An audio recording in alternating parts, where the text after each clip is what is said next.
Yo, yo, yo, what is going on, Bills Mafia? Welcome to a new edition of Mafia Talk. It's your host, Julian J. Mafia. And we rock a solo dolo tonight. No big cuz. You got the things going on. All good, all's well. We're doing a season recap. I got a special guest coming in, joining us a little bit later on. It's Justice General. So when he gets situated in home and get himself comfortable, man, he's going to join the show. We're going to talk some Bills. We're going to talk about the 2023-2024 season. And we're going to grade them, go by position, and pretty much get an idea on our expectations coming into the season start and pretty much what happened at the end. Obviously, we know what happened at the end. Not the way we wanted the season to end, but nonetheless, still a good season. A lot of Bills Mafia got a lot of takes. They want to fire this guy, fire that guy, want to revamp the team. I even heard some chatter and tweets on Twitter talking about we should trade Josh. Relax, Bills Mafia. Pump the brakes. Let's all remember where we came from, who we was, and let's appreciate the team that we have now. We're gonna dive more when Justice jump on the show, but my takes on pretty much the season as an overall grade, I kind of want to say it was a B minus. And it's still a good grade. Some people might give it C, probably even a D. I give us a B minus because, yeah, we did lose 6 games where we should have won more than half of those. But the resilience that this team showed towards the end of the season for them to get over the hump, to go on a run and handle business that needed to be handled. I mean, it wasn't all pretty. It wasn't the best of seasons. It wasn't, what's the word? It wasn't an explosive season that we're used to. We're used to Josh Allen throwing it all over the yard. We're used to him jumping over. I don't even know if he hurdled anybody this season. It was a slow season, but there's a lot to learn, a lot we went through, especially with our OC and Ken Dorsey, with all the injuries, all of that all together. That's why I give us a B minus, because after everything we went through, we still made it to the playoffs, still AFC East champions 4 times in running. We made it to the playoffs, made it to the divisional, still got a playoff win in the season. So, I know all of those Mafia, me included, we're talking Super Bowl or bust, Super Bowl or bust. Listen, guys, I was on that wagon too, but to kind of take a step back and kind of get a humble look on everything, let's be grateful for the team we got. We started, all the Bills fans, we know in the 2000s, 2010s, bottom of the barrel team. Lucky if we made it 500 after the season. There's a lot of bumps and bruises going on in the previous year. So let's be grateful for the team we have. We have a Sean McDermott, a great head coach. Yes, I'm one of them. I've said that Sean McDermott got us as far as he can take us. I still stand on that. He got us as far as he could take us, because in these games that we lost in the playoffs, it's not Josh Allen. It's not Josh Allen.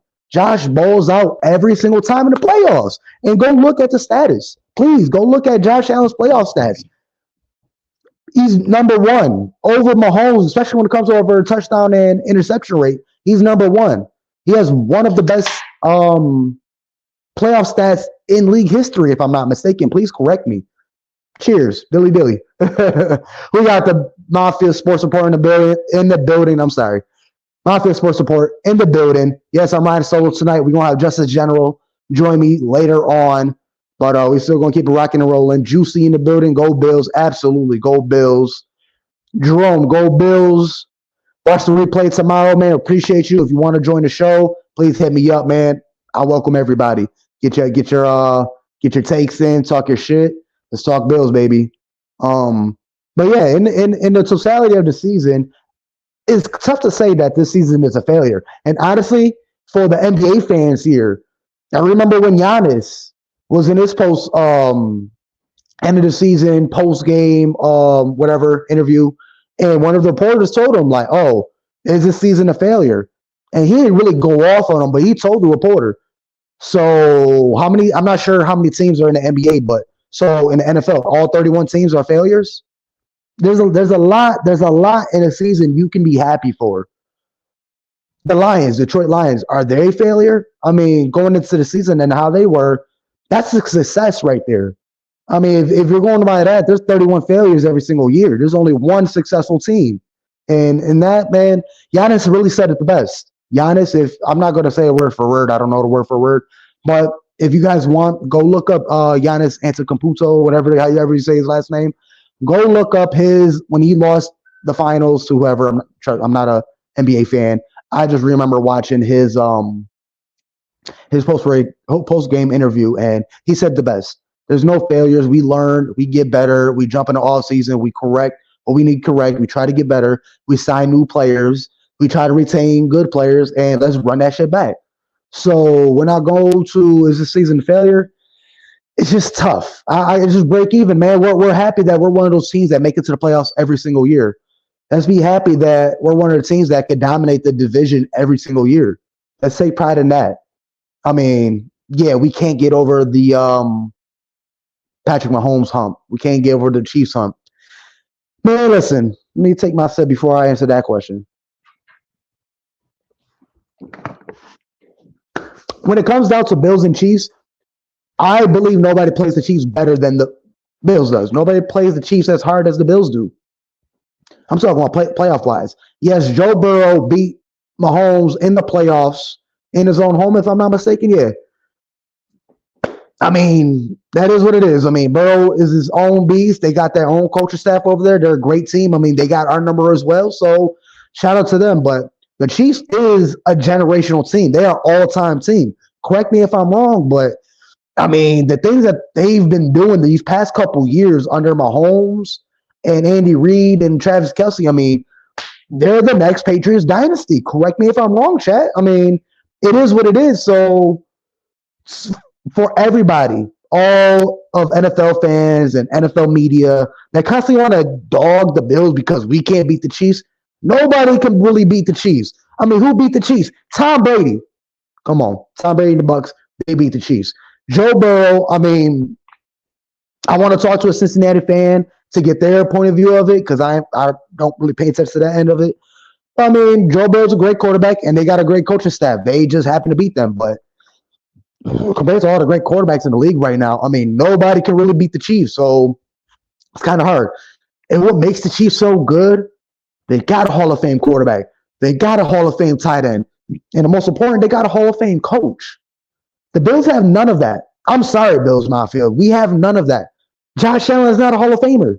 He's not a future Hall of Famer unless he get a Super Bowl on his belt. He got to get the accolades. It doesn't matter what he put on the field and how great and phenomenal and fantastic and electric and this guy is fucking unbelievable. Nobody does the things Josh Allen does in quarterback history. He's breaking NFL history records. So it's not just Bills Mafia drinking the processed juice and this and that and the third and we're homers. No, bro. Josh Allen is like that. He does plays not even Mahomes can do. But I'm not trying to hate on Mahomes because Mahomes in his own tier. But he also benefits from playing on a Hall of Fame coach's team. I mean, he got to sit back. I mean, when everybody wanted to do the debate between Josh Allen and Mahomes, I'll bring it back to when they first got drafted. I mean, Patrick Mahomes, he got to sit back behind Alex Smith and got to sit for a whole season and learn and develop and understand the scheme and grew into that position and took off. Josh Allen, come on, Bills Mafia. We know how the fuck Josh Allen started off. He got thrown into the fucking wolves. We had Nate fucking Peterman starting this shit. And he shit the bed. Josh Allen had to clean the bed, wipe the shit up, put new sheets, and lay in that shit. And, I mean, it was a rough season. I mean, he flashed. Josh Allen, he flashed in his rookie year. I mean, check the preseason of Josh Allen. He made some phenomenal plays.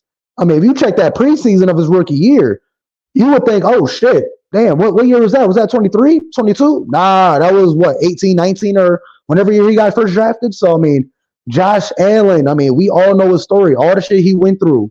He was 1,000 snaps less than every other quarterback because all those other quarterbacks in his draft class was able to go to those training camps and mini camps and got to practice with Hall of Fame quarterbacks and the top staffs and the camps in the country.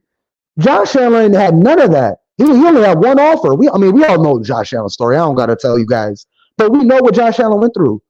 And for what Mahomes went through, look, I'm not trying to hate on Mahomes. He is a Hall of Fame quarterback already, as it stands. Josh Allen ain't. He's phenomenal. He is an electric player, phenomenal to watch, but unfortunately has no accolades. And it kills me to say that. It's true, he has no accolades. When I'm talking, look, I'll be playing Madden or Call of Duty, and my user tag or gamer tag is Bills fucking Mafia. And they all talk shit. Oh, this and that. I'm like, okay, we can talk. We can talk shit. But let's get the facts going. Let's talk some real shit. Bro, Josh Allen's like that. He doesn't have the accolades, but he can do anything any quarterback in this NFL league can do. Plus more. You don't see Mahomes jumping over defenders and running over defensive linemen and linebackers and stiff arming DBs off of them like it's his fucking nephew or something. Like, come on now. So when it comes down to the Allen and Mahomes debate, obviously Mahomes get the nod. He is in his own tier, not because Mahomes is better than Josh, it's because Mahomes is in a better situation.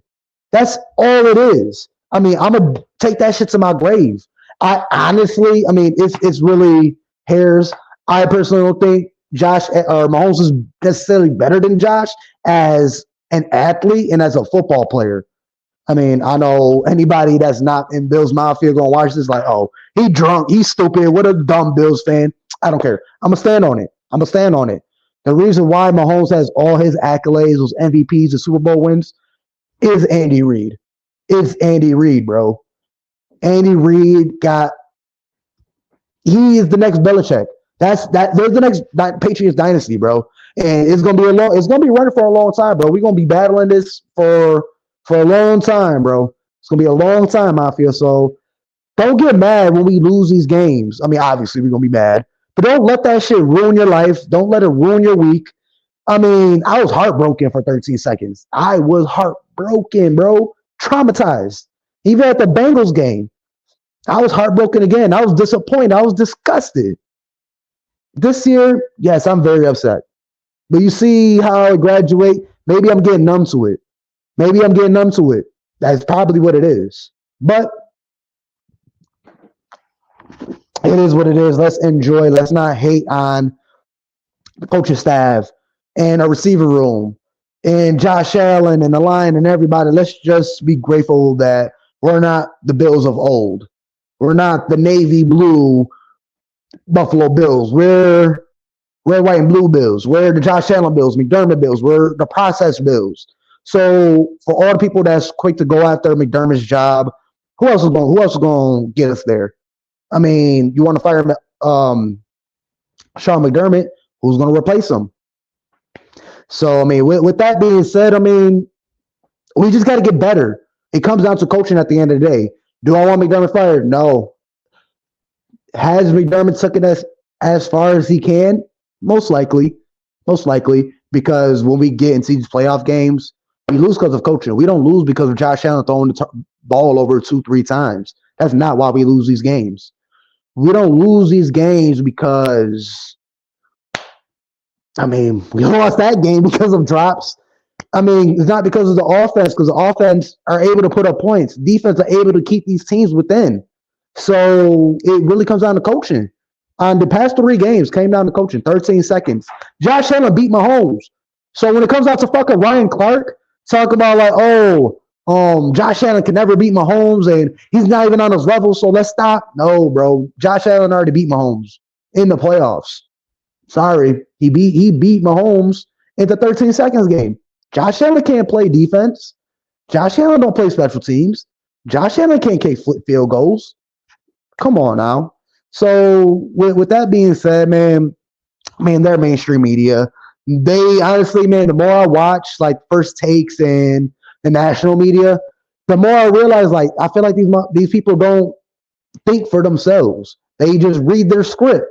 They read what they need to read off the teleprompter. That's honestly how I feel. And when I heard what Ryan Clark said, I'm like, but if you really feel that way, then you really don't watch these games. And if that's the case, these motherfuckers getting paid hundreds and thousands and millions of dollars just to read. Not even to have their own opinion and watch these games. I'm not pretty sure they watch these games, but they're not speaking based off these games. I feel like they're speaking because that's what's written to them. So, I mean, I don't know. When it comes down to it, yeah, we can't get over the Chiefs hump and the Mahomes hump because of coaching. That's what it comes down to is coaching. Again, no, I don't want McDermott fired. We just got to get people from the outside in. I'm not really on the side of constantly hiring from within. I mean, it's good. These guys earned it. Bobby Babich, bravo. Congratulations, bro. Let's see what you can do as a new defensive coordinator. Congratulations to Joe Brady. You earned it. You're the new OC. Kind of wish we got people from the outside to audition to bring them in so they can bring some different ideas. When you elevate people from within, it's all the same thing. Yeah, they're going to sprinkle a little this and that. Oh, I want this play, I want that play, but all the same. This team ain't going to be different next year with McDermott being straight head coach, Joe Brady OC, and Bobby Babich as DC. This team is going to be the same exact team. Nothing's going to be different. And that's also a good thing, not necessarily a bad thing, but I also want new ideas, a different perspective. There's somebody on the outside, probably in college or somebody in NFL who got let go or something that been watching Josh Allen for a couple of years, like, man, or not even can't wait, but man, I wish I had a Josh Allen on my team. Man, I'll be doing this and that and the third. Man, these guys ain't really doing it right, or they're doing it right, but man, I wish I was in that Bills organization so I could tweak it and really let Josh go off. I mean, I just wish we can get a little bit different. I feel like after Dable left, we kind of got a little vanilla. We're not really unpredictable, is what I would say. We're not really doing the trick plays or the motions and this and that and the third. We're not confusing defenses. That's really what I want to get. We're not confusing defenses at all. For the past 2 seasons, we are very predictable. And when you see the route patterns and route schemes and what our team got the offense being developed and how it's going, they're not really being schemed to get open. Bills offense, personally, to me, I'm just speaking my opinion. You guys could think differently, but my opinion, this is bad. This is street football is what the Bills run. I honestly feel like Josh Allen in the huddle, what is saying like, all right, Biggs, you go up and out. Gabe Davis, you do streak. Shakir, you do a zig route. Cook, just do a wheel route out the backfield, and I'm going to hit one of you. I honestly feel every time I watch these games, that's honestly how I feel, how this Bills offense roll. And it works. It works. But just imagine if we are as creative as a Chiefs offense or who else? Even Lamar Jackson on the Ravens or who else on LA Rams with McVay. I mean, these guys, they're great coaches, and they scheme their players to get open. Bengals, prime example, with Joe Burrow. He dink and dunks all day. And that's how he marches down the field because people are being schemed to get open. So we got a comment in the building over to my man, Robert Wilson. Appreciate you joining the chat. He says, J Mafia. You let the hot air bullshit, egotistical arrogant, it all arrogance out of Ryan Clark, Nick Wright, and all of national sports show hosts. You have to have a pair of shoes here. All right. I don't know, bro. Maybe I can't read. But hot air bullshit, like egotistical arrogance, and now it all arrogance. All right. Listen, maybe I don't know how to read, but taking from what you just said, probably goes back to what I just said. These guys and these media, they probably just read off the teleprompter and their notes on the table and they say what they say. I really don't believe these guys watch the Bills game and make accurate like the Nick Wright. Nick Wright, I got over Nick Wright because sometimes I do watch him and he has facts. He be hitting the nail on the head sometimes. His hate is strong. His hatred for the Bills, I don't know why he hates the Bills so much and hates Josh Allen so much. It makes no sense why you can't respect Josh Allen as a player. And for Nick Wright to go off like, oh, Josh Allen doesn't deserve to be in the MVP race. Yeah, it was a tough season for Josh Allen. what he did at the end of the year, yeah, and what he does in the playoffs, that's MVP status all the way. I don't know who's better. But in the regular season, yes, Josh Allen is a bit of a turnover machine, but big buts, and they do not lie. Other brothers can't deny. But huge butt. Josh Allen does throw a lot of turnovers, but he throws a lot of touchdowns. He runs a lot of touchdowns. So it's give and take. It's give and take. So, I mean, if you want to complain about the interceptions, you damn sure is going to take all the touchdowns. Name another quarterback that got 51 touchdowns in the league right now. Nobody. I don't even know if any other quarterback got 30 touchdowns right now, other than Mahomes because he played more games this year. But in all, that's what happens when you're throwing a lot of passes and you're constantly passing the ball out. You're going to end up turning the ball over. Now, with Josh Allen, you could be a lot smarter with the ball, unlike the first game against the Jets where you're fucking just throwing the ball willy-nilly anywhere, just hoping somebody comes down with it and the wrong team comes down with it. Josh Allen, you got to be better. And my biggest gripe with Josh Allen from last year, bro, I personally felt like you spent way too much time golfing last year. I did not see any tape or talks or anything like that of you training. I mean, I seen Stephon Diggs at South Beach or whatever, at a beach fucking doing his routes in the sand. And that shit, trust me, I played football in the sand before. That shit ain't no joke. You do one play, you run deep, bro. You are exhausted. You're tired. Your legs gonna give out, man. So to fucking do a full workout in the sand and be a route running and cuts and running off for passes in the sand, Stephon Diggs was working. I don't see Josh Allen working as much in the offseason, man. I feel like please, Mafia, don't get me wrong. These guys deserve the break. They need a mental break away from football. But my thing is, I feel like I'm speaking basically off last year. Me personally, I felt like I seen Josh Allen golf than he did train for football. This year, I mean, he going to golf for too. Bravo. Hope you get your mind off football. But bro, in another month and a half, I need you working. I need you working, bro. Your decision making wasn't the best this year. You definitely digressed this year in decision making. Accuracy, I feel like you digressed. And maybe it was Dorsey. It probably, I mean, let's just do that. Let's just blame on Dorsey because we've seen the transition from Dorsey to Joe Brady. As soon as Dorsey left, we've seen the old Bills. We've seen Bills from 2020, 21, 22. Maybe that's what it was. That probably was it because Josh Allen wasn't turning the ball as much as he was in the second half of the season. So enough of that. I'm just talking. Let's get into the season recap. So boom. Let's start out. I'm gonna just probably go swing by game real quick. Let's start off with the Jets. Week 1, I personally, in the beginning of the season, I marked that as a loss. Not the loss the way we lost, but I just felt like the hype and all of that, I just felt like we was gonna fall short.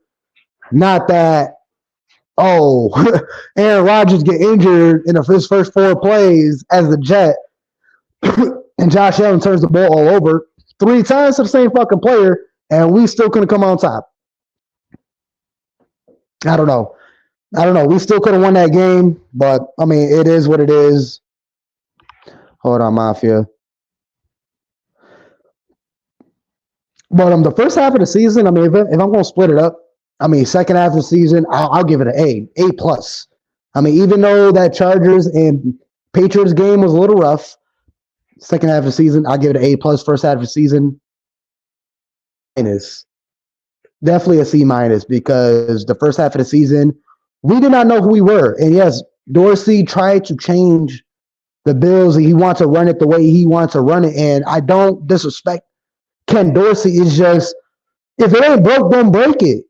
Or if it ain't broke, don't fix it. Or however the saying is, bro. It just keep it flowing, keep it shooing, man. Air the bitch out. Why are you forcing a slow, methodical offense when that's not the Bills? Why are you trying to dink and dunk it when it's not there? I mean, that's just what it came down to. And then when Joe Brady stepped in, he revamped it by like, all right, let's get Josh cooking. Let Josh eat. Let him get a couple runs in. Let him air the ball out. Let him do what he had to do because in the past 2 seasons, That's what we were successful on. We were throwing 30 and 40 points every other game. This season, bro, it was tough to get 30 points.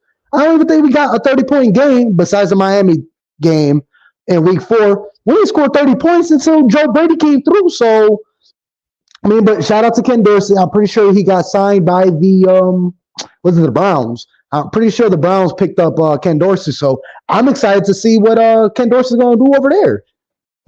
I'm really excited to see what Ken Dorsey's going to do on the Browns.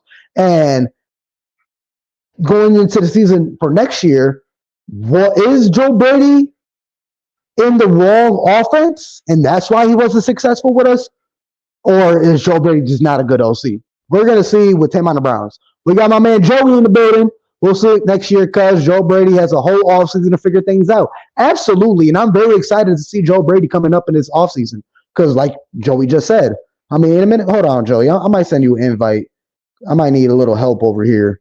But yeah, that's what it comes down to is that Joe Brady had a phenomenal game plan, pretty much picking up the playbook and running with it for the second half of the season. Now Joe Brady has an entire offseason to run his playbook. So we're gonna see what Joe Brady has stored for us coming up in this next season. So I'm very excited to see what Joe Brady has. Same as Bobby Babich. We're going to see how he's going to incorporate the defense. I don't see much of a difference, but he's been in this regime for a long time. So, like I said, I don't see much difference. But we got my dog, big homie over here, Justice General. How we feeling, brother? How we feeling? Hey, my boy, Jew. Hey, bro. Let's go. I want to apologize, big dog. Bro. Nah, you my guy. You know what I mean? And things came up and I ended up being late, but I appreciate you having me on, bro. I was listening to you now. Here. You know what I'm saying? It's facts. No, that's facts. And I got you for the next 2 weeks if you have me. You know what I'm saying? I got you. Whatever you need. Absolutely. I feel bad. Like I like to keep my word. But yeah, man. Thank you for having me on, bro. Absolutely, man. Absolutely, man. It's been a long time, man. This is my brother, Justice General, man. We was rocking. What was it like last year? There was a karaoke night with the Buffalo Rumblings, if I'm not mistaken.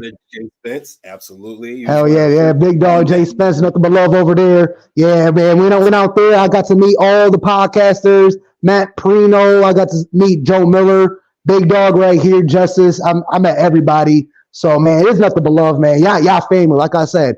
And even the second night when we was at Resurgence, bro, honestly, it's nothing but love, bro. That was the second night I ever seen you or met you. And, bro, we was kicking like we've been to each other for years. Word. Yeah, we was. Like, it was nothing but love. But before we dive into this shit, please tell the people how they can find you. Yeah, absolutely, man. Hey, I am the creative director of Buffalo Fanbase, the originators of Bill's Mafia. I'm Justice General Raffer. You guys can find me at JA17MVP. Just type in Justice General anywhere, Facebook, Instagram, Twitter. I'll pop up. It pops up. And follow the boy. You know what I mean? Absolutely. Nothing but love to the big dog, Justice General, man. Please like, share, subscribe, show support, show love. But man, let's dive into it. Man.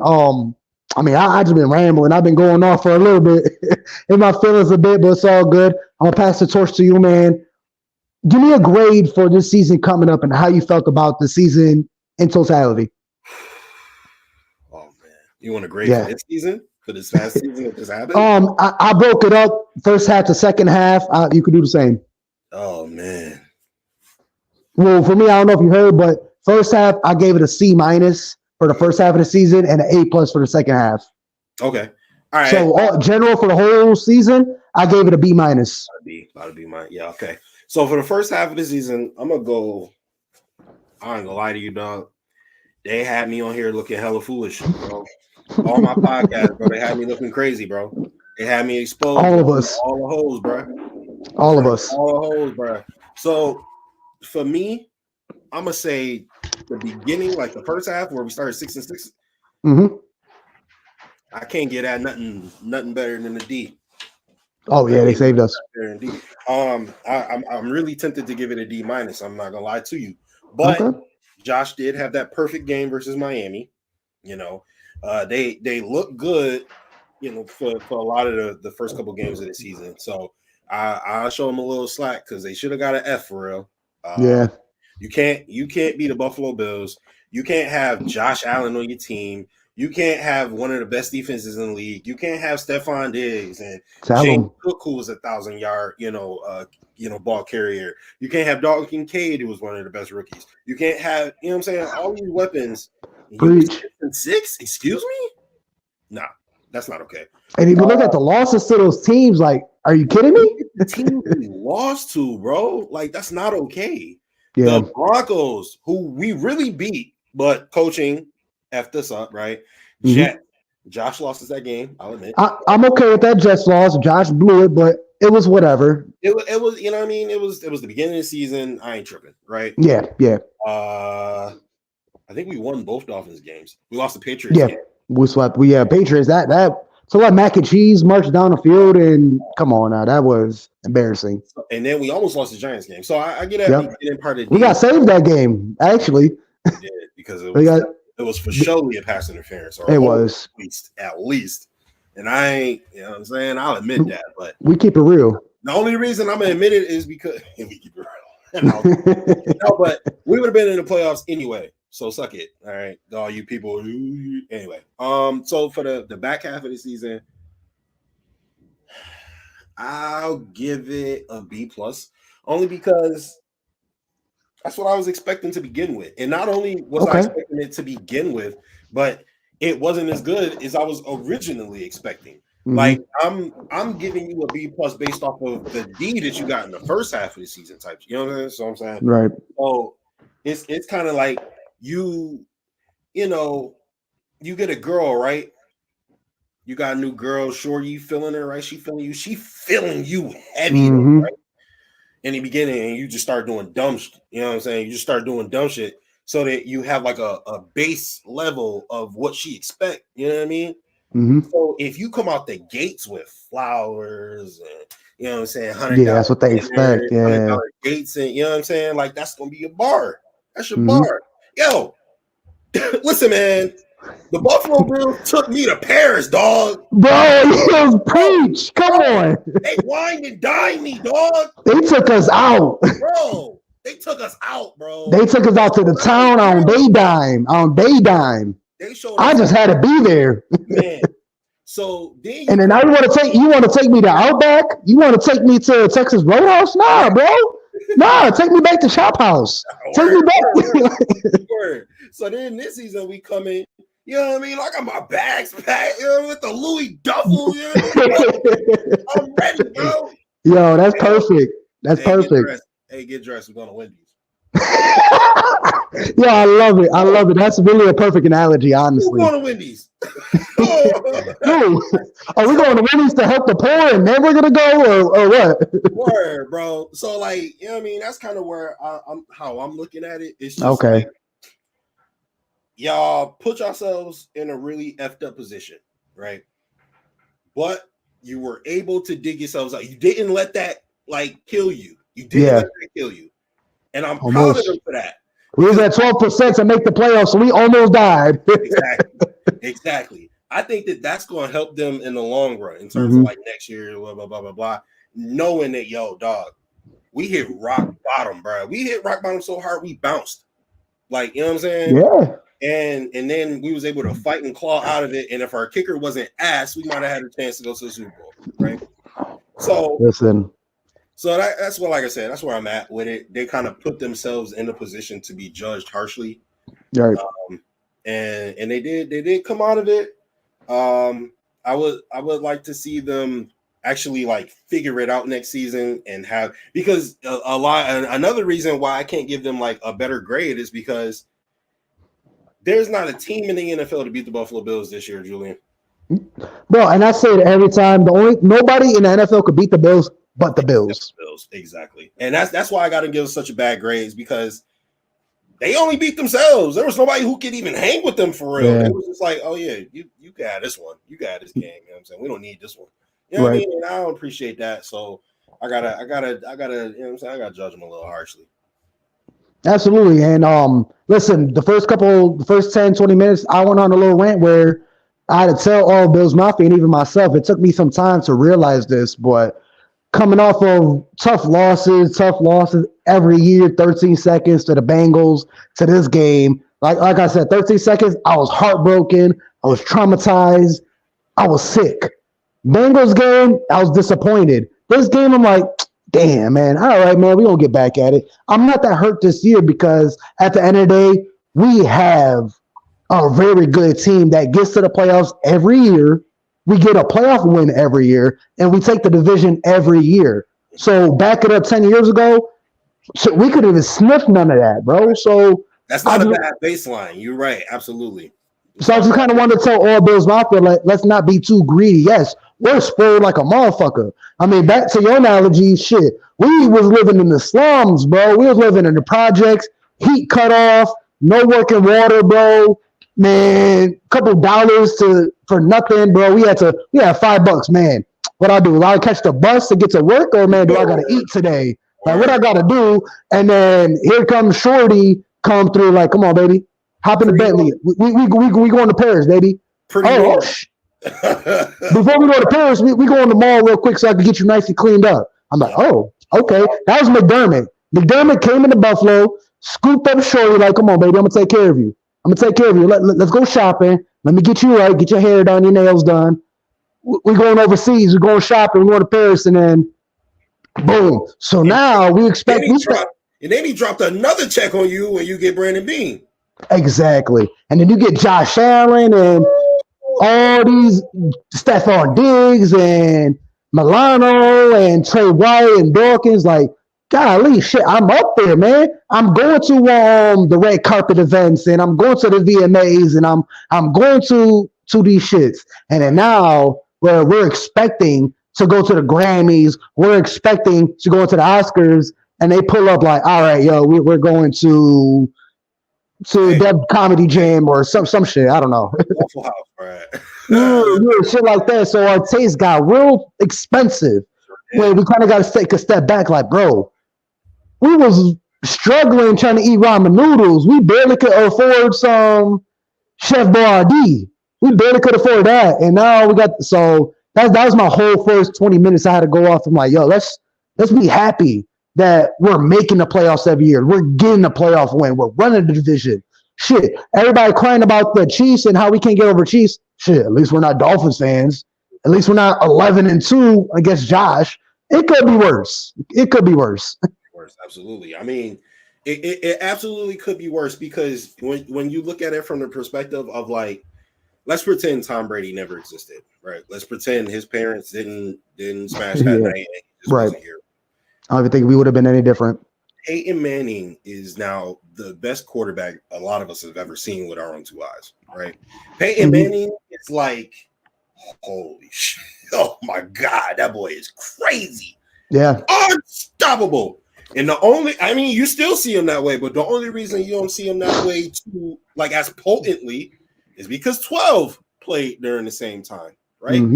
So you take a look at that and you say, all right, 12 was really, really good, but Peyton was also really, really good, bro. Look, Peyton Manning was a better quarterback than Tom Brady. I was just about to say that, but I didn't want to interrupt you. I did not want to interrupt you. I was going to say, I personally believe Peyton Manning was a better quarterback than Tom Brady. Tom Brady was just in a better situation. Same thing with Pat Mahomes. Exactly. Look, I don't want to repeat myself, bro. When you get a chance, just watch the first couple of minutes of me, bro. I pretty much said it all about Mahomes and Josh. And I know. I was watching. Then boom. I was following up on it. Like, boom. Like you, bro, we have the best quarterback on this side of the galaxy, bro. Yep. You know what I'm saying? So like, you take a look at it, and you also have to realize something that is a hard pill to swallow, but it's the truth, right? Andy Reid had like 15 years of experience before he even knew who Patrick Mahomes was. Right. Sean McDermott had experience, but he was never a head coach. Sean McDermott had to get out the mud. He had to learn how to be a winner. Granted, he did a hell of a job turning this motherfucker around. Yes. But you still got to learn how to win. And not only do you got to learn how to win, but you got to learn how to win against one of the greatest coaches that has ever picked up a clipboard, and then coupled with one of the greatest quarterbacks who's ever picked up a football. It's an all-time team, bro. It's an all-time combo. Just that's a Brady Belichick type of combo, right? Mm-hmm. So now you like, all right, well, McDermott, is he like, so now you get those questions like, well, maybe he's not the answer. Yo, I got a secret for y'all. There's 31 other teams in the league other than Kansas City. None of them niggas can stop them, bro. Nobody Can't stop them. Like I said, I think the 49ers have a chance, but then you also look on the other sideline. It's Kyle Shanahan, another one of the greatest quarterbacks to ever pick up a clip, or coaches to ever pick up a clip. You know what I'm saying? So it's like, McDermott is great at being good. He just gotta learn how to be great. And I will say that I feel like this postseason he took some steps. He took some steps to learn how to be great, right? He wasn't so scared. He wasn't coaching like a bitch, right? He was going for it. He was trusting in his offense. He was, he was putting his nuts on you know what I mean? He was letting them hang a little bit. And I appreciated that. I like that because it's like, dog, you got the most talented quarterback ever. Yeah. Give him a chance, bro. Give him a chance. And he started doing that more. I think as he gets more comfortable with Brady and as Brady incorporates his system, it now becomes like a whole new ball game. And now he's not like, man, I don't know what Dorsey is doing right now. I'm gonna have to, you know what I mean? I'm gonna have to figure this out while also blah blah blah blah blah blah blah blah blah. And so that's where I think it comes with that. It's just like I don't think that McDermott is not the right guy. I just think that Andy Reid is like a megalomaniac, bro. He like it's like Andy Reid. I think Kyle Shanahan is a better coach than Andy Reid. Okay, that's up for debate. Offensively, right? Okay. I just think that Andy Reid has a better quarterback. If you switch quarterbacks, this 49ers have won the last 5 Super Bowls, and Andy Reid hasn't even. I don't even think he sniffs the playoffs with with who did he have at first? He had Garoppolo. Then he had Trey Lance. Yeah, wasn't really much. I don't even know where he's at right now. Neither. And then after that, obviously, you get Brock Purdy mixed in with like Sam Darnold and all this other crap. Anyway, my point is, Andy Reid, I don't think he sniffs a Super Bowl with any of those quarterbacks. So to me, it's just kind of like, well, you have a top 2 coach, and then you have a top 2 quarterback. That's really good odds. So again, the long story short, the point I'm trying to make is McDermott is a good coach. The other guy is just had like ample more experience. He's had ample more. It's like a high school coach going up against a college coach in a sense. A college coach in his first season coming from high school. Yeah. With Nick versus Nick Saban. Like, yeah, I'm saying. Yeah. You know what I mean? Real quick, this phone dying. I just got to swap over. But yeah, bro, I agree with 100%. And and after we lost, I seen a lot of people pulling up like, about the trade between Kansas City and the Bills. Like, we could have had Mahomes, bro. Even if Mahomes was on the Bills, it wouldn't have been Mahomes. It would have been honestly. I honestly feel like if we had Mahomes, I feel like we would have been more successful. We're more successful with Josh Allen than we would have been with Mahomes. And the prime example was because of that trade, we got so many more people under that trade. Well, did we not get Deion Dawkins, Trey White, Josh Allen, obviously, and who else was it? Tremaine Edmonds. Like we had a squad. I mean, even with Tremaine Edmonds, we all talk shit on Tremaine Edmonds, but he still gave us good production. Exactly. So at the end of the day, I'm okay. I will take the trade that we took 10 times out of 10, maybe 9 times out of 10, just to see what would happen. Yeah. But other than that, hold on, let me just.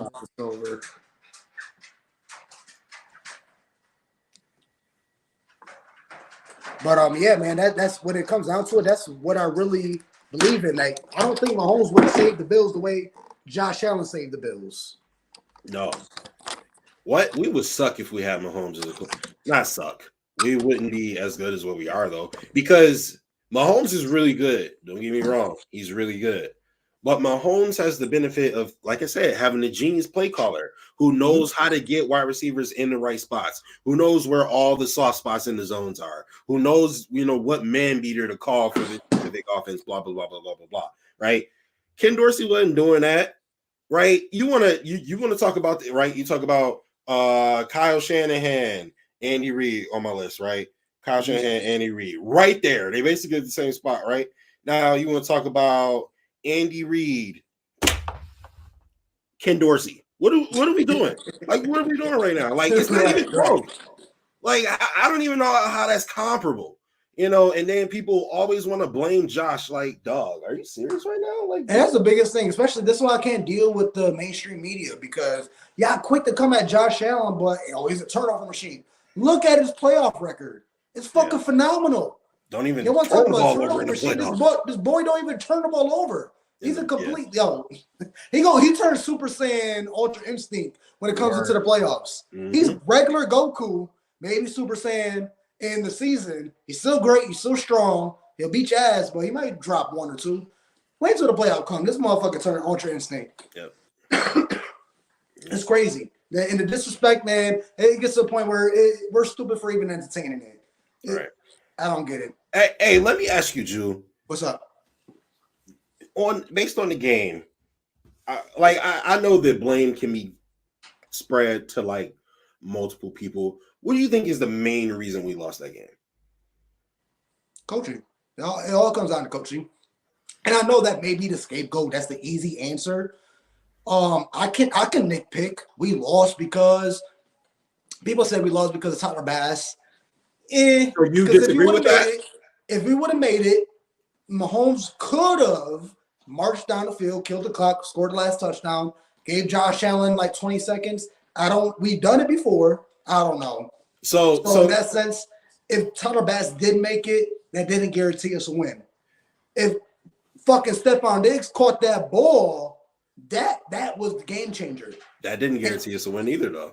Because we would have been in the same spot we was when Tyler Bass kicked it. It doesn't, but it definitely puts us in a better situation and a better state of mind because now we know we got the lead. So we know we got the lead, and now we're just honestly, no, scratch that. We lost the game because we couldn't capitalize when the defense finally gave us a turnover. We couldn't get turnovers all game.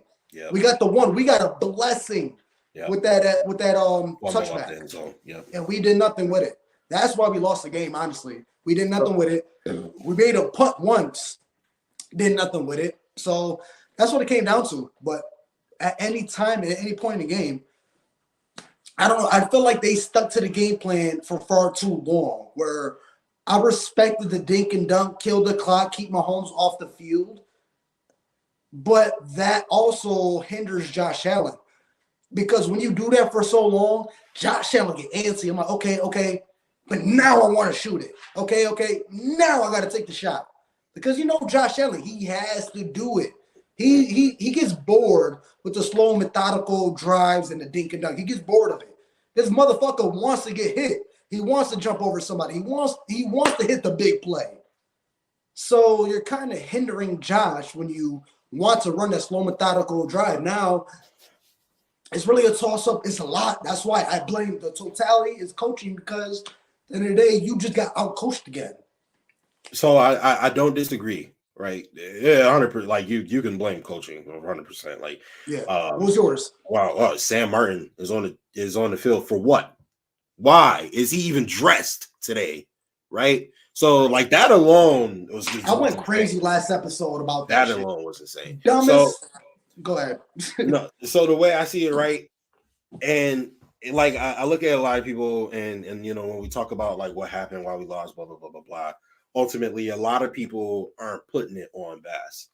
And the way I see it, right, you was right. Deacon Dunk, defensive health for sure. Absolutely. Huge reason. Man, before you go on your rant, you do not have AJ Klein checking the best tight end in the league. Yeah, that was insane.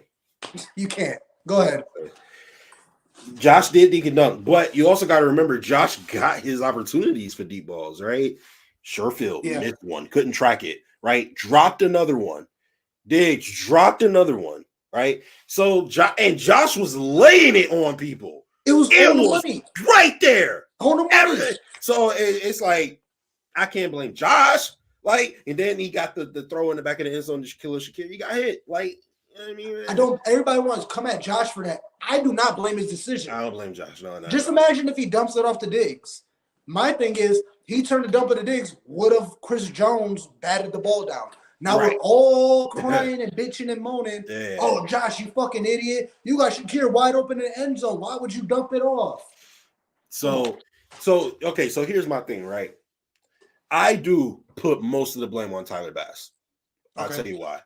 Okay. Tyler Bass has been extremely inconsistent for a little while now, right? Just the season. But that's what I mean by a little while. Yeah. Like previous to this, we were sitting here thinking like, yo, Tyler Bass low-key might be one of the best kickers in the league. He just ain't got an opportunity yet. Well, he got an opportunity. And the boy folded like fresh laundry. Right. 40 yards, bro, in the playoffs. Bro, you gotta make that. You only have one job. You have to make that. Yeah. And not only that, but it's like, well, if Josh would have found Diggs, or if this would have, or if that, like, all that stuff could have happened, and we still could have ended up in a situation where Tyler Bass would have had to kick a field goal, right? B, make the fucking field goal because it's your job, right? C, earlier in the season when we played the Chiefs, Tyler Bass kicked the go-ahead field goal, and then the defense stopped Mahomes. Right? You can tell all you want about this little foot on the line crap. He had a whole another 2 plays to get that first down, did not. Had a whole other drive to score and did not. So I don't care about none of that Kadarius Toney crap. All right. So Tyler Bass made that. The defense stopped us and stopped the Chiefs offense, and we got the dub. Do I think the defense would have stopped Chiefs offense this time? Probably not, but the opportunity would have still been there. You still would have had an opportunity to score after they, stopped them, made them kick a field goal, blah, blah, blah, blah, blah, right? Like, there would have been more game to be played. Once he missed the field goal, it was over. And that resonated to the defense. Now, back to what you just said, if Tyler Bass would have made it, maybe that would have gave the defense a little extra oomph. Like, no, we have to stop them now. It's a tie ball game. We got to make that stop. Maybe they come out with an interception. Maybe they come out with a big sack that they haven't got all game. So you never know. Yeah. So that was me. Like, I just looked at it like, like think about it. Just think about it from like a macro perspective. There are some people putting blame on Josh because he didn't throw the in route to Stephon Diggs on third down, blah, blah, blah, blah, blah, whatever. You're blaming Josh about one decision made. 1, 2, 3 decisions being made out of like 30 pass attempts, not to mention his rush attempts, right? Tyler Bass had 1 kick to make and couldn't do it. So I put most of the blame on McDermott and Bass. Because Sam Martin shouldn't have been on the field to begin with. Hey, let's talk about that real quick, because that blew my fucking mind. Why would you waste the time in cutting Lenny, playoff Lenny? Why would you waste the time in cutting him, sending Matt Hack, signing him, just to cut him, and put Sam Martin back on the field? Any person with eyes who played sports would have seen that play from Sam Martin pulling his hammy and limping on the field. And no, he can't play next week. He can't play next week. He needs that leg to play. Like, that's his job. Like, bro, and I don't feel like we're talking about enough the shank punts. Bro, what, 10 yards, 20 yards a punt? Like, come on now. Why couldn't, and honestly, in the playoffs, I would have kicked Sam Martin. And I'm like, yo, we'll sign you back next season, but goodbye. Agreed. I can't take that chance right now. Yeah, I can't take that chance. We love you. We respect you. All the best to you, but we're in go mode. We're in the playoffs. We're trying to get the Super Bowl. But IR, something. Go on IR. Go chill on your couch and wait for our call to call you back, because Matt Hack is healthy and ready. I don't care if he's rusty. I don't care if he's been on the couch. Look at AJ Klein, the fucking game prior. This motherfucker was on his way to Cancun. And like, let me fuck the sun. Let me go in the snow and go win a game for my boys. And lead the team in tackles. No, I'm sorry. Lead both teams in tackles. Okay. Boom. I ain't know about the other team, but even better. But to expect AJ Klein to do it again against the best tight end, that was just stupid. Yeah, that was insane. He was never a good linebacker in his. He wasn't a good cover linebacker in his prime, let alone now versus Travis Kelce. Exactly. What my co-host said, you're supposed to drop Poyer down. Yeah. Run a dime. You run a dime. They started doing that later in the game. Yeah, you should have ran dime. The second linebacker should have been Poyer. You should have had Hamlin and Hyde in the back and whatever. But when it came down to that, I'm like, it made no sense. And on another thing, what the fuck was that fake punt? What did you expect was going to happen? Like, if you was going to fake it, you might as well put Josh back out there. Yeah, for real. That made no sense. Yeah. If you're gonna go for it there, why not put it in the hands of the best player on the planet? Yeah. Yeah, I agree, 100%. Those fake punts, special teams overall, cost us. It really did. The fact that our defense, and you know what, it's so hard to like appropriately judge the defense, right? Because, bro, the injuries were devastating. You lose quite literally your 3 or 4 best players, bro. Matt Milano, Von Miller, Tre'Davious White, and Daquan Jones. Mm-hmm. All right, maybe not Daquan. Daquan Jones is a top 6 player on the defense, So yeah, he came back, but like my point is like he came back, he was injured, and you lose all that production, you lose all that momentum, you lose, you know what I mean? So like that sucked. But then they just kept, oh my God, the linebackers, Bernard, Teron Johnson got injured, Dorian Williams got injured, Terrell Dodson got injured. That you're losing the quarterbacks of the defense, and Matt Milano and Bernard. Right. Those are the quarterbacks. Now you got Terrell or AJ Klein was trying to get the green sticker. Terrell Bernard was trying to get the greens. Like, so like these plays, all that sucks. But then they was playing so well throughout the season. It was just like, oh, we might have a chance. Right. Like, they playing well. I have to assume that they're good defense.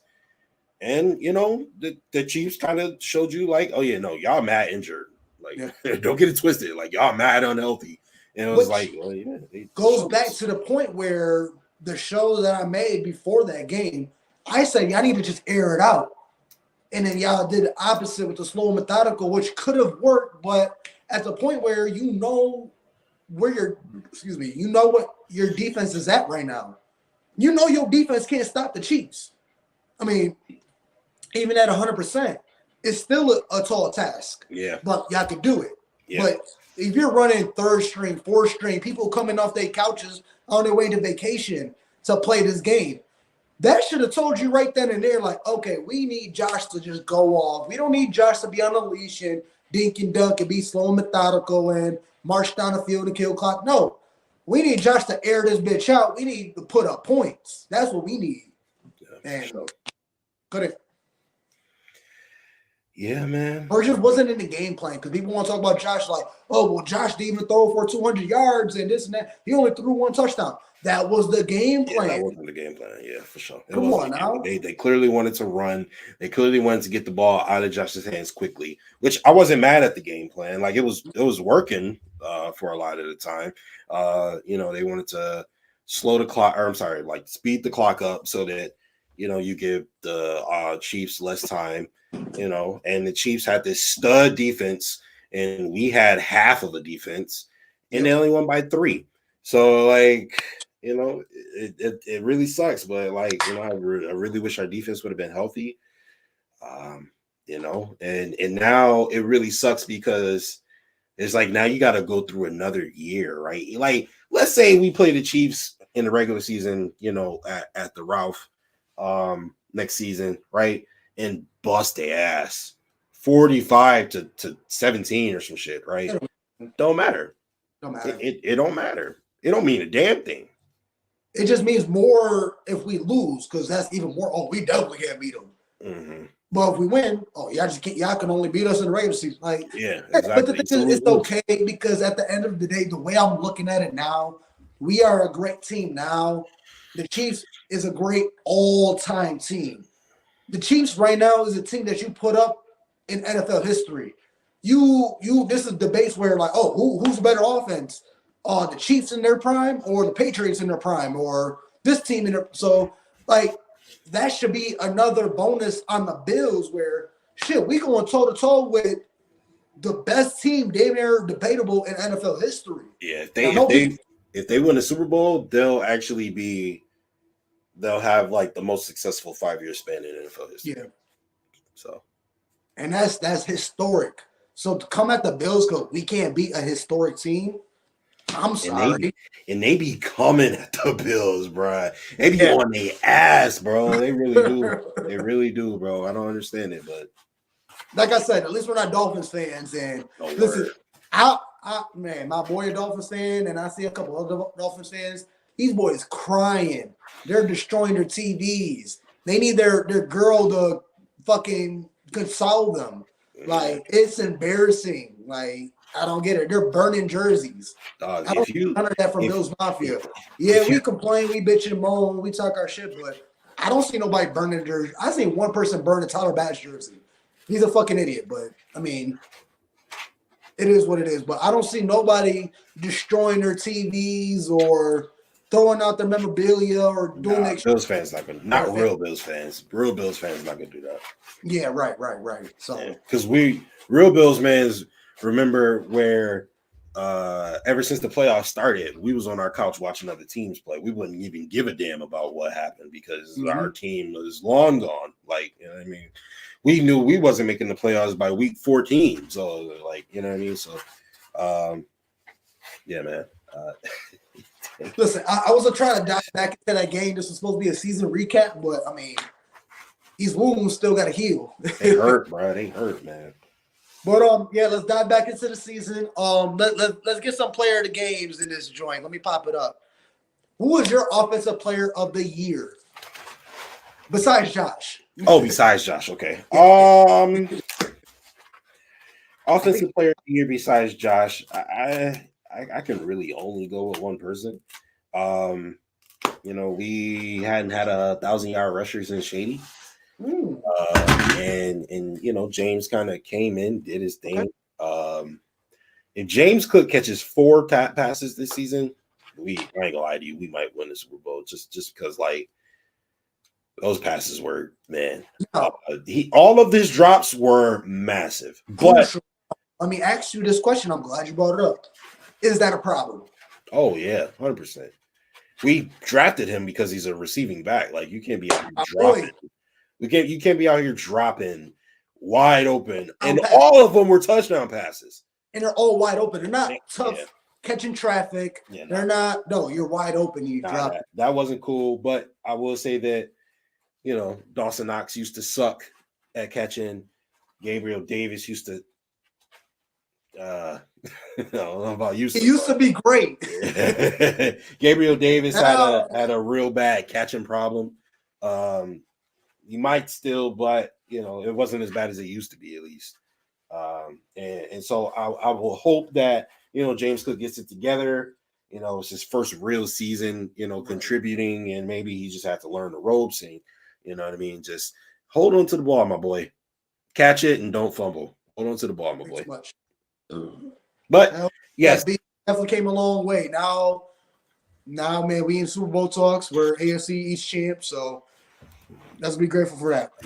Yeah. My offensive player of the year, besides Josh, I gotta give it to Kincaid. I mean, that's rookie of the year. I mean, yeah, he's rookie of the year. Yeah, I was gonna give him offensive rookie of the year. Actually, no, it wasn't. Kincaid is my offensive player of the year. He stepped up when he needed to step up, and he took off. So, no, I'm giving him offensive player of the year. And for rookie of the year, I'm giving it to Osiris Torrance. Me too. You know what they say about the O-line. If they don't hear from you, you're doing great. Mm-hmm. We ain't hearing nothing from this man. Just the one thing was that one where Christian Wilkins got him and then made Josh fumble. That was the one play. But okay, I was about to say Christian Wilkins is an all-pro for a reason. So, like, you know. They got some rookie. Yeah. Shit happens. So, yeah, that's why I gave it to Kincaid. He definitely came through for us where we needed him to come through for us. Even when Dawson Knox, like, and I said it throughout the season where Kincaid did more in half a season than Knox did his whole time in the Buffalo Bills season. So, I mean, I don't want to get rid of Knox because he's still a valuable asset, but we paid Kincaid him. definitely tight end one. Yeah. And like you said, we already paid Knox. So you're going to give him his value, brother. And, I mean, I know he was in his press conference. He said, man, if I got to block every single play, that's what I'm going to do. And I respect that. I love that.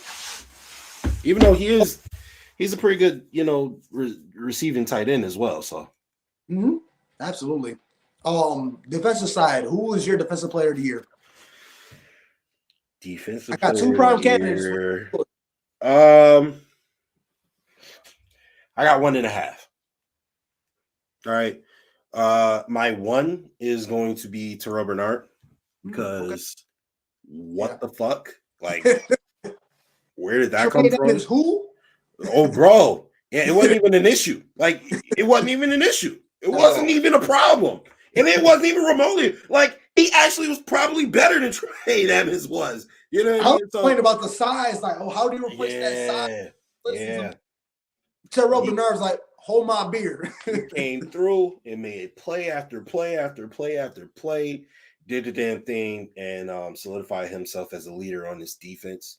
And then my half is going to be Rasul Douglas because, traded for him midway through the season, obviously. But he came in, made a huge difference to this defense. And I'm really, really glad that we got him. Absolutely. One of the best transactions in the what is it? The in-season trades. Right. But one of the best the Bills had ever done. And I feel you. So I'm gonna give it half and half. First half was Leonard Floyd. He was it was. Kind of died down towards the end. I don't know if he was lingering with some injury or however it was, but Rasul definitely picked it up. I'm pretty sure he led our defense in interceptions with 6. I'm positive he did. I don't know that for sure, but I'm like positive he did. And I think Leonard Floyd, I think he stopped getting sacks at the end of the season, so he wouldn't price himself out of Buffalo. Yeah, he said it himself. Like, if we can't afford him, he's going somewhere else. Where, all right, bro, it is what it is. Oh, damn, he said that? Yeah. Well, F you, Leonard. No, yeah. It could have been like a troll tweet, but it was like one of those things that somebody posted, like, said on something, wasn't WGR, but something like that, where he said, like, if y'all can't afford, or he's like, I could be 100% wrong, but what I seen, he said, if y'all can't afford me, take my talent somewhere else. So if that's the case, good luck to you, bud. We appreciate your time. Who was your comeback player of the year? If you don't got it, I got one. I mean, comeback. It got to be DeMar Hamlin, right? I guess I got Spencer Brown. Oh, okay. So like most improved, you mean? Yeah, he came back most improved. So yeah. Okay. I mean, you can't deny DeMar. I mean, the man died on the field and he put the pass back on. So yeah. Right. So for most improved, I have. That would be a toss-up between Terrell Bernard and Khalil Shakir. I'm going to actually give it to Khalil Shakir because I gave Terrell Bernard a trophy already. Also, Khalil Shakir came through. I'm going to be honest. A lot of people last year was like, I want to see more from, Shakir, and we need to see what Shakir can do and all this. And I'm like, shut the fuck up. Like, bro, you like 6'1", and he's done nothing spectacular all season. I don't want to give him more reps. I don't care. We need to go get a real wide receiver. Right. Shut me all the way the F up, bro. That boy was out there balling toward the back end of the season. He did more than Diggs. He was a catalyst to helping us on this win streak. And you know what I mean? I really like those that. Catches. Those 2 catches, bro. The one for the touchdown. The one by his ankles. The other one for a first. Yeah. Dude. It's insane that Diggs couldn't even catch an easy one in the bucket. Oh, man. See, I ain't gonna shit on Diggs, but I do appreciate. No, I love Diggs and I give him respect, but I'm gonna shit on him because he talked this shit. He stirred the pot. See, other people told me that too, but I don't really see it that way. I don't see it that way. Stirred the pot. So here's my thing, right? Go ahead. After the Bengals game, anybody who's a Bills fan, if you were on the offense, if you were on the defense, if you were on the couch, you should have been pissed off by the way the team performed that day, right? Yeah. So Stephon Diggs, who is a passionate leader, he's a captain on his team. You know what I mean? He is expressing himself and telling it like, yo, that wasn't good enough. Like, y'all pissed me off. None of y'all came to play. I agree with him. They didn't come to play. I was pissed off, right? So he said something to his team. He pissed off, you know what I mean? I've been emotional, and maybe this is just me. Maybe I don't know if it's just like a thing for like guys or whatever the case may be. But like when I get pissed off, you gotta give me a second. I ain't trying to be in your face because I'm gonna say something that I ain't gonna want to. You know what I mean? You know what I'm saying? So like, so him leaving the locker room, all that stuff, blah blah blah. I get it, right? Came back, talked to everybody, had a conversation. He held people accountable. He held coaches accountable because they kept making effing mistakes and nobody, like, there was nothing that could be done because it's like who's going to hold them accountable, right? Yep. So he held coaches accountable, right? Then not only that, but guess what? They fired the offensive coordinator mid-season. He was right. He was right the whole time, right? But here's my thing, though. And I'm not yelling at you, right? No, please. I'm just, you know what I mean? I'm just, you know what I mean? So not only that, but we didn't hear a peep out of Diggs this year about being unhappy or anything like that, right? You heard something from his brother, but that wasn't from Diggs, right? So so for me, that's another story. So for me, it's like, and then the Cowboys flamed out even worse than we did. So his brother needs to worry about what the fuck is going on in Dallas. What about your own team? Yeah, exactly. So for me, it's like the man hasn't said anything all year, at least not publicly, right? I see him videos all the time, joking and goofing around with Josh. I love you. You're my brother. All year, I see him being a leader to his teammates, hyping people up, going on the sideline, telling people, yo, you got this. Hey, yo, don't worry about it. Yo, we got this. All this, I'm seeing all this stuff. But then it's like people saying, well, yeah, Diggs likes to talk and he's a diva. And I'm just like, what? I don't see that. I don't see it that way personally. I don't see it that way. Feel you 120%, bro. The thing was, bro, you are number one receiver. You claim you're him. Mm-hmm. And it wasn't just that big catch in the Chiefs game. It's been all season. Anytime there was a big time catch, you dropped it. He did drop a lot of passes this season. Not just a lot of passes. There were big time I'm him catches where it's a tough catch. Where, like, the thing is, with Shakir, when he dropped those two catches, I don't blame him. You're supposed to catch it because one hit your bicep, another one hit you in your arm. You're talking about Sherfield. Okay, yeah, my bad. Thank you. I blame him. He's ass. Get him off my team. But that's the thing. You're not to that caliber. Those throws, even though Josh put on the money, those are tough-ass catches. I don't necessarily expect Sherfield to catch those. But to Diggs, yeah, that was an easy catch. You really had no coverage on you. The dude was on your heels. And that shit, and Diggs won't. But throughout the season, it's been multiple times where I look like, Diggs, you drop that and you claim you're him. Like, throughout these games, I'm like, okay, you're bouncing yourself out of top 3. Now you're getting out of top 5. Now you're like barely top 10 because you're dropping crucial catches when we need you to. And then now the way our offense has been running, where we're getting success otherwise, to the point where, like, bro, we don't need you. And I hate to say that. I hate to say that. Like, honestly, okay, let me step that back because I'm gonna eat my words, because even though he don't get no yards or receptions, he still makes a difference. So I'm gonna put it this way, right? The same way everybody was blaming like our losses on Josh, where they were like, well, those are only in this position because Josh Allen was a turnover machine. No, they weren't. They were in that position because the coaching was ass and they got out-coached in the final minutes on like 4 games, right? Yeah. Like the Jaguars, the Patriots, the Jets. No, not the Jets. Anyway, my point, right? They got out. It wasn't Josh's fault we lost all those games. Josh is responsible for 1, maybe 2 games, right? So, all right, cool. But I'm going to defend Josh, because if I got the most talented player on the planet and he's playing like it, damn near 50 touchdowns in the total season, I don't give a rat's ass about whatever turnovers you're talking about. Yeah. Okay. Yes, I know he turns the ball over, but he also scores a hell of a shit ton of a lot of touchdowns. Okay. Yep. So I'm also going to defend Diggs because I feel like a whole new regime came in, and like on top of being the number one guy to a howitzer arm for a quarterback like Josh Allen. So now teams are going to want to neuter Josh Allen by taking you away, right? That's A. B, there was not even really an attempt. Like there was no real like, let's get Diggs the ball. There wasn't. I'm not saying that there should have been, and I would like to see him get the ball more, but there was no attempt to get him involved, right? I agree. That's B. And then C, it wasn't necessary to force it to him, right? We're winning games, running the ball. Khalil Shakir stepping up, right? Dalton Kincaid stepping up. Dawson Knox is stepping up. James Cooks is stepping up. So, like, there's no point to force it into 14 here, right?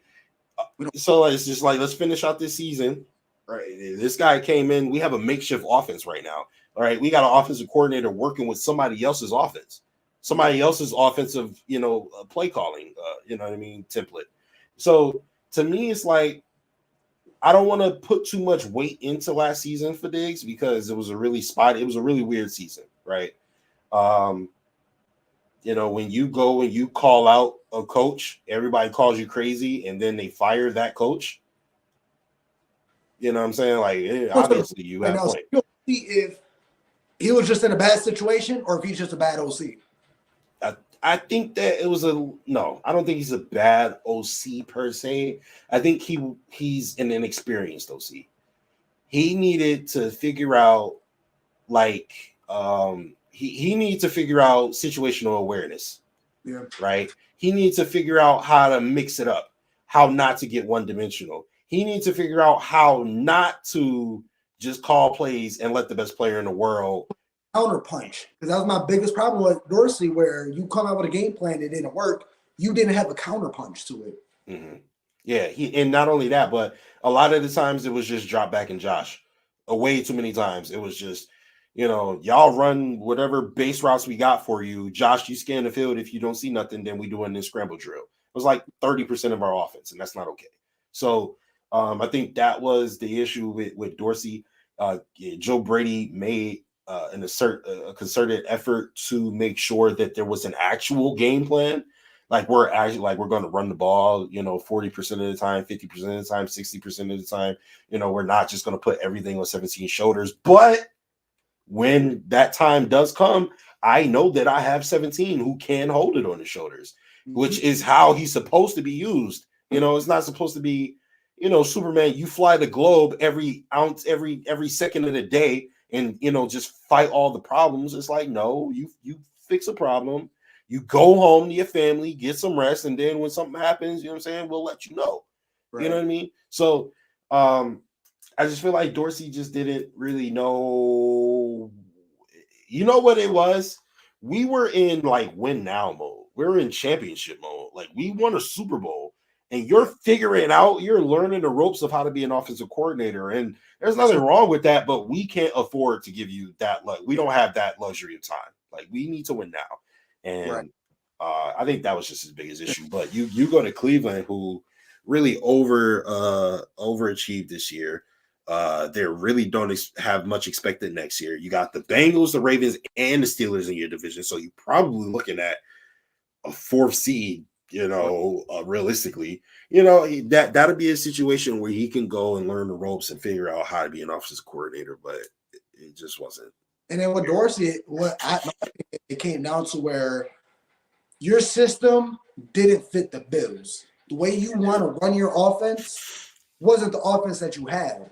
You got an air raid offense, I know, on your team, and you want to run full methodical march down the field. No, we don't air that out. But let's just end it at that. Like I said, nothing best to Dorsey. We're gonna see what happens with him on the Browns. But I want to get to some ballers and bricks. Shoot, who stood out and who was a no-show? Who thought outperformed this year. I mean, I'm gonna tell you right now, Shakir, I didn't think he performed the way he was. Mm-hmm. And then the brick, Von Miller, obviously. I mean, Miller. Yeah, that was a brick if I've ever seen one. Dude, because paid $15 million and only got 5 tackles, no sacks. And not only 5 tackles and no sacks, but then you also have to remember that he added negativity and distractions to our locker room this season. On top of not producing. Right. So it's like, what we getting out of you not even worth what you giving to us. Like, you know what I mean? It's like you come and you take all of our money, you beating on allegedly, beating people, right? I wasn't there, so I'm not gonna speak on that, right? But allegedly, you know what I mean, and that obviously comes with his own, types of distractions, right? And then you also not playing well. It's like that sucks. Is why did we bring Von Miller here? To stop the Chiefs, and you couldn't even do that. Mm-hmm. Yeah. So my baller. I'm gonna try to say somebody other than like Shakir or Bernard because I already gave them stuff. So with my baller, I got a baller for you. That boy balled too. That boy got his money and was like, nah, F it. I want to keep getting better. Shout out to the big boy Eddie Oliver, okay? Had himself one hell of a season. Solidified himself as one of the best defensive tackles in the league. Run stop, pass stop, doesn't matter. He was a baller. In every game except the Chiefs game for whatever reason. They just couldn't get no pressure. But anyway, Ed Oliver is my baller, and my brick is gonna be that bum ass Trent Sherfield. He did nothing for our team this year. Listen, I forgot what podcast I was listening to, but together, Sherfield and Hardy together got almost 200 yards, like 200 yards together. Come on now. 200 yards together. Deontay Hardy. Huh? Deontay Hardy, yeah. I mean, I don't mind bringing Hardy back because when he got plays, he made moves to move the sticks. I remember a couple times we would dump the ball to him. You thought he was going to get tackled in the backfield, and this motherfucker shake and bake and get a first down. But together, that punt return alone for me, yeah, I would be okay with him coming back. But Sherfield needs to go. We're also getting Naheem Hines back next year, so I mean that's gonna be. That's true. Yeah, that's true. Stay off them jet skis, Naeem. Listen, dog, we gonna sit here all night chatting it up. You know how it goes. But let me get some final thoughts for the season, man. How was this season? How did the season take you? I mean, I know we went 6-6. It was rough, but we ended up kind of leveling out. We got not where we wanted to get, but kind of where we needed to get. So, I mean, I know you gave your grades, but how did this whole season take you? Oh, man. The season as a whole was just weird. Yeah. It was weird. The best way I could describe it is like an episode of Stranger Things. I don't know, bro. It was just like half the time we was in the regular world. Half the time we was in the upside down. It was just like, I don't know what the hell y'all are doing or what y'all thinking about, but a lot of the problems that y'all have theoretically seem to be easily fixable, right? It's like, bro, you have the best team, the best roster, the best quarterback in the league. Injuries killed you, but then ultimately it was just like, all right, don't nobody move. I got the Glock on me, all right? My man took his foot and said, "Pow!" over and over again. I don't get it, bro. They just die. Every I don't know, bro. But they just kept shooting themselves on foot. It became their identity to shoot themselves in the foot after a while. But they ended up fixing that. They got Ken Dorsey out of there. But it just was like. It was one good thing I will say. It was cool to know that my boys can go through the worst of adversity and come through it. Yeah, that was one thing that was encouraging that it taught me. But it also taught you that you can allow yourself to be that low, which is concerning. Yeah, And then I'm going back to what you said earlier, where you kind of hit rock bottom, where you bounce back up. Bounced, yes. You hit so hard to rock bottom where you had no choice but to bounce back up. And that's pretty much what they did. They had no choice. It was eat or be eaten. Listen, I'm not going to dive into it. I'm going to repeat myself, and this is going to go for another 20, 30 minutes. But at the end of the day, I mean, we put ourselves in a hole. We climbed back out of it. We got back to where we was, but that's still not good enough. That's not what we want. Yeah. Big off season ahead of us. Bro, I appreciate you joining me tonight. Nothing but love. I look forward to you joining me in the future. Yo, tell the people one more time how they can find you. Yeah, absolutely, man. Justice General Rafford, like you said, type in Justice General anywhere, you'll find me. Yeah, hit me up on Twitter, JA17MVP. Shout out to my boy Julian. My boy looked out for me, held me down. You know what I mean? And I got your back, bro. Anything you need, just let me know, bro. Absolutely, nothing but love. Please show my brother love, man. Like, share, subscribe, do all that good things. Let's go, Bills. Big Bills in the building, man. I mean, shit, we gonna bounce back, man. We've been through worse, but we gonna bounce back and be stronger. We got JA17 in the building, so we ain't never out. And on that note, shit, go Bills. Go Bills.